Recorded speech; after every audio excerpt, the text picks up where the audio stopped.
mga nakikisaw-saw, mga nagbibigay ng opinion. We welcome all of those. No?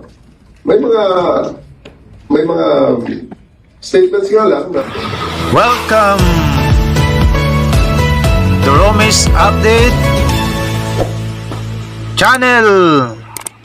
na right now ay nakikita natin ay nakaka-damage more than nakakatulong sa ating organisasyon. And we're going to address that internally. We're going to resolve all of those through meaningful dialogue, bilateral dialogues or tripartite dialogues with the people and agencies concerned in the next coming days. Taos pusong pasasalamat sa lahat ng ating mga commanders mula sa mga regional and provincial directors, chiefs of police at sa mga directors ng National Support Unit na nagpaabot ng kanilang suporta sa ating pamumuno sa loob ng mahigit 2 buwan na panunungkulan ko bilang chief ng Philippine National Police.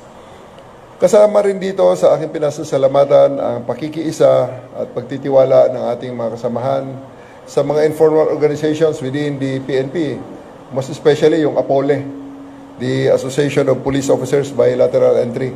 I'm very, very thankful at express my deepest gratitude sa mga miyembro ng APOLE sapagkat sila ang isa sa mga pinakauna na nagbigay ng suporta sa atin. Sa tanong na kung kamusta ako, okay, andito, naghahanap buhay. As to the nagulat ka of your relief or you disappointed over it? So many things were said in the past days by other people. Pakinggan nyo na lang muna sila. I'm still composing my thoughts. I'm still composing my thoughts and I'll be making a statement in due time. Sir, sabi nyo nahanap buhay. What do you mean by that, sir? Bumasok ako sa Grab delivery, sa food delivery at nakatanggap ako ng message sa aking app at nakakita ako na birthday cake. So I delivered it. Nagkataon pala birthday ni Congressman De Lima. So nagulat ako na nadala kong cake sa kanya. Sir, may offer daw sa inyong position. Naki-happy birthday na rin ako. Sir, may bagong position na in-offer sa inyo. Let's just wait for the official announcement kung meron man. Ano po, pero sir, tatanggapin niyo kung meron. Let's just wait.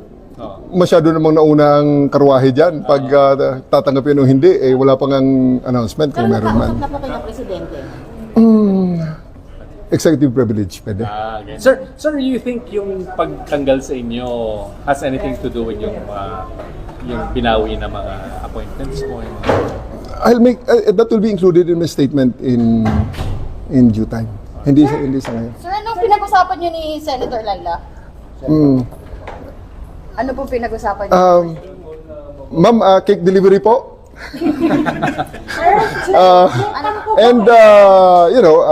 Ang seriously speaking, when I was the chief PNP, Congressman De Lima was among the first visitors in my office. Nakita niyo naman yan, we published it. She visited me and we talk about things. So sa ngayon, I just reciprocated the gesture.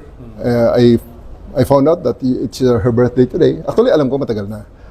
So, I just really wanted to wish her well on her birthday. Kaya nagdala lang ako ng simple cake. Yun lang. Ano pinag-usapan niyo, sir? Happy birthday. So you think beyond Seryoso? repair na yung relationship mo with the present group of officials under this administration, or are you still open to dialogue or to... Uy, yung pag-premise yun ng question na beyond repair, para bang may nasira. I'm telling you, simula kahit nakahapon sa official statement ni Secretary John Vic, di ba? May nasira ba? Wala naman ah. It's all the President's choice, ang sabi niya. Which I support it. terms kayo, sir? Wala Of course we are. Tumawag daw siya 5 beses, di nyo raw sinagot. Sabi niya naman, di ba? Siya rin naman nagsabi na nasa dinner ako. Well, sa ako na yun, alam mo, di ba? Even in the PSA, in the Police Service Anniversary sa aking demonstration sa President nung ating capability sa 911 and 5 minutes response. Ano ba ang na-highlight doon? Napakabagal talaga ng internet. So, things happen sa mga ganong kanya. It's just so unfortunate na napaka-bad timing nung mga calls niya. Kaya hindi ako naka-return call, hindi ko rin na-receive. Hindi ko Sir, na pero sir, optics, despite po ng pagkakaalis po sa inyo sa PNP, ano po yung proud kayo na nagawa ninyo? Proud to be. Laging tagline namin yan, di ba? I came from a unit na ang tagline ay proud to be. Until now, proud to be PNP. Ayun ang pinaka-tagline kung naghahanap ka ng tagline. sama ng loob? Wala po kayong sama. Look at me straight in the eye. Do I look like somebody who is bitter? Sir, conspicuously absent kayo dun sa turnover. So, yung optics nun parang nasa... Because there's, up to this moment, there's no turnover to speak of. Ang relief ko is for the appointment. Yes. I have to still get guidance whether I'm fired from the PNP so that I will lose my 4-star general. And that's quite a different thing. No, Kasi out of the service So- na yan, ibig sabihin, sir, di ba? Ano ibig sabihin nun, sir? I'm still a policeman with a 4-star general rank. Sir, hindi niyo po naisip ang mag-early retire? Wala sa... That will be part of my statement in the coming days. Sir, bukas pa doon yung NBI kasi, sir. I'm not qualified for it.